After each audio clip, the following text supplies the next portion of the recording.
Véritable obstacle à votre parcours, leur objectif, vous faire tomber quoi qu'il en coûte.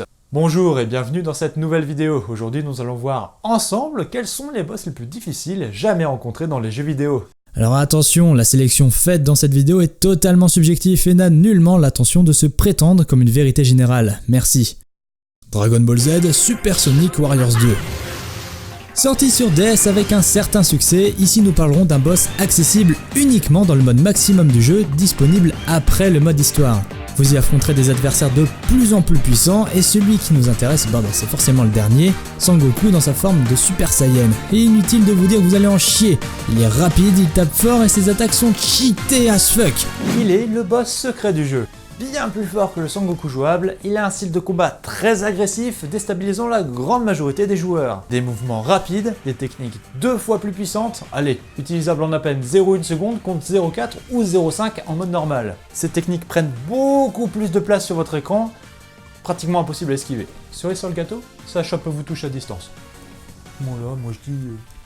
Mike Tyson Punch Out. L'un des premiers jeux vidéo de boxe sur console, il est réputé aujourd'hui pour son boss final considéré pour beaucoup comme l'un des boss les plus durs à battre dans l'histoire du jeu vidéo. Vous incarnez Little Mac, boxeur caractérisé par sa petite taille, et lors de cette finale, vous affronterez le colossal Mike Tyson. Ce boss est littéralement infâme, ses coups sont titanesques et ultra rapides. Les plus faibles d'entre eux sont difficiles à encaisser, 5 et vous êtes à terre. Pour remporter la victoire, il vous faudra du temps, apprendre chacun de ses mouvements afin d'anticiper ses gestes. Inutile de vous dire que vos coups à vous sont similaires à des piqûres de moustiques pour lui. Bon courage à ceux qui, après cette vidéo, tenteront ce défi. Sans Undertale.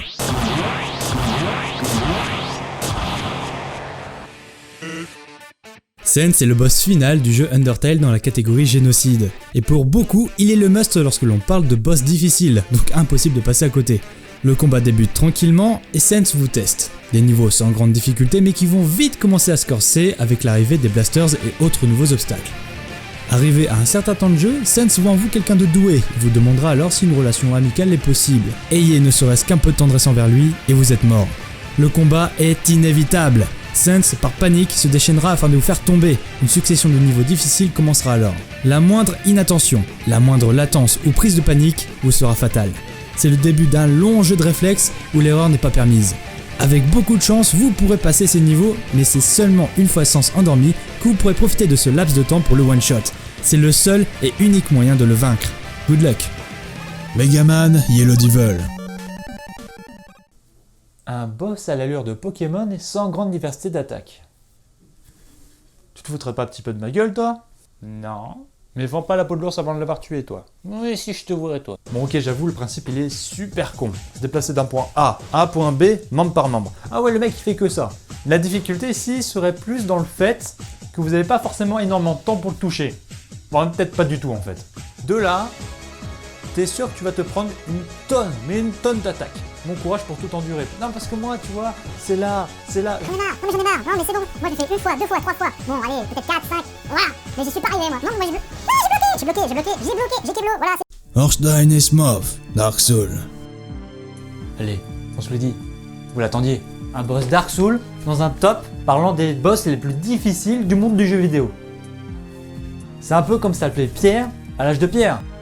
Mec, ces mots, tu viens de faire référence à l'un des films les plus pourris. Toto calme, Billy. Duo très connu dans le monde du jeu vidéo par sa complexité due à l'équilibre parfait de leurs statistiques, Ornstein est rapide, il peut dash et lancer des projectiles, tandis que Smurf lui, ok il est lent, mais putain qu'est-ce qu'il tape fort et qu'est-ce qu'il est résistant. Par réflexe, le joueur aura toujours tendance à se focaliser sur Ornstein à cause de ses projectiles et de ses dashs, mais ne faites jamais l'erreur d'oublier Smurf qui en profite lâchement pour vous frapper dans votre dos. Si par miracle vous parvenez à en battre un, sachez que vous ne prenez pas l'avantage.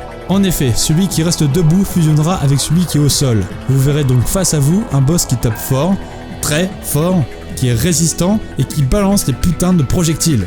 Son seul point faible à la limite sera sa vitesse.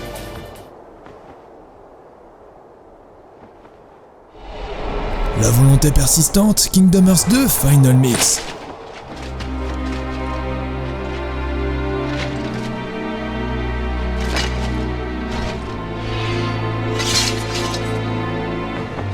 Vous arrivez à la nécropole des Keyblade, un vaste désert vide de vie mais rempli de vieilles épées sans propriétaire. Et face à vous, un chevalier à genoux, appuyé sur sa Keyblade, vous confondant avec son ennemi de jadis et vous attaque.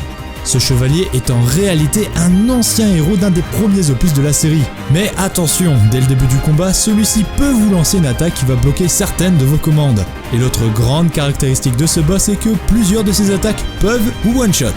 Car en effet, lorsque celui-ci monte sur sa moto, il augmente à fond son attaque et sa vitesse. Et si l'on combine ça avec une portée méga pétée et des périodes d'invincibilité lors de certaines attaques, tu auras sûrement le boss le plus difficile de l'histoire du jeu vidéo.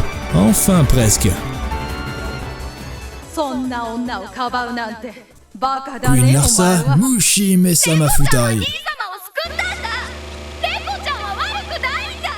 Eh oui, fallait que je sois honnête avec vous. Quel genre de boss pourrait porter ce titre hormis un shoot'em up? J'ai choisi personnellement ce boss car ses patterns sont abominablement complexes dû à la quantité incroyable de tirs. Ce jeu est de base un jeu d'arcade, mais il est aussi sorti sur Xbox, ce qui est un inconvénient je trouve. Devoir être aussi précis sur une console demandant une certaine distance entre l'écran et le joueur rend la tâche encore plus difficile. En tout cas, vous serez jamais aussi heureux après avoir vaincu un boss. L'animation de la mort de Queen Larsa est juste... Voilà, cette vidéo est à présent terminée et merci de l'avoir regardée jusqu'au bout. Nous, on se retrouve la semaine prochaine, même heure, même jour, pour une nouvelle vidéo. Si tu veux, demain soir, il y a un petit live sur la chaîne. On va parler un petit peu de la vidéo qui est sortie aujourd'hui, donc cette vidéo, mais aussi un petit peu de l'actualité YouTube, mais aussi de vos chaînes YouTube, si vous souhaitez avoir des conseils, si vous souhaitez savoir un petit peu comment j'ai fait ci, comment j'ai fait ça, je serai open, voilà. On est là un petit peu pour partager nos savoirs, nos connaissances. Donc, si vous voulez un petit peu parler YouTube, moi je suis là demain soir, n'hésitez pas. À demain soir, des bisous, tchuss!